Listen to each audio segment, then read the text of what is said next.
An Introduction to Franz Kafka's Metamorphosis by Amy Bright. Kafka was born in Austria-Hungary in 1883 to Jewish parents. His father, who had grown up poor, was a self-made man owning a successful store. Therefore, Kafka was raised in a middle-class family and was sent to German schools instead of Czechoslovakian ones, illustrating his father's wishes for his social advancement. He graduated with a law degree and spent most of his life working at insurance companies, some which required long hours and poor working conditions, until his father asked him to take over his brother-in-law's asbestos factory. The pressures of doing so almost resulted in Kafka's suicide. Outside of work, Kafka had a rather promiscuous sex life.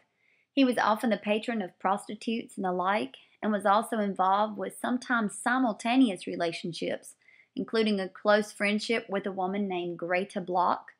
Greta seemed to desire a romantic relationship with him, even though she knew he was already involved with 2 other women.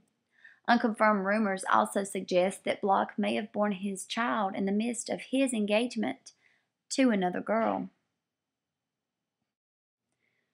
Kafka died in 1924 of tuberculosis of the larynx. He would never live to know that with the onset of World War II, many of his family members would be killed at the hands of Nazi Germans.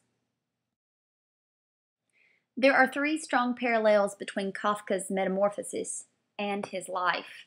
The first is the Industrial Revolution, which not only issued a change from an agrarian to industrial society, but required a revamping of the family and the various roles of its members.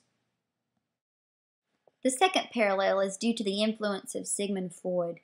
Just 15 years before the publication of Metamorphosis, Sigmund Freud published his Interpretation of Dreams in 1900, providing an avenue of thought in which Kafka was free to link the unconscious fears that surfaced in one's dreams to the horrific realities of the waking hours of the day. The third parallel deals with the paternal influence of Kafka's father. In his essay, Letter to My Father, he describes the painful relationship that he shared with him. While feelings of shame and inferiority are present in many of his characters, like Gregor, here Kafka expresses grievances toward his father openly. There are 3 quotes from Kafka himself that I would like us to consider during our post this week. The first deals with Kafka's ideas of revolution.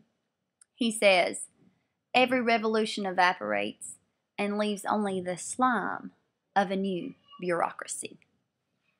The second quote is from Kafka's Letter to My Father. He says, "For me, as a child, everything you called out to me was positively a heavenly commandment. I never forgot it. It remained for me the most important means of forming a judgment of the world, above all of forming a judgment of you yourself, and there you failed entirely." Our final quote is a quote published in 1913, just 2 short years before the publication of Metamorphosis.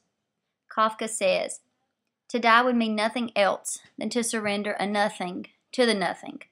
But that would be impossible to conceive, for how could a person, even only as a nothing, consciously surrender himself to the nothing, and not merely to an empty nothing, but rather to a roaring nothing, whose nothingness consists in only its incomprehensibility?"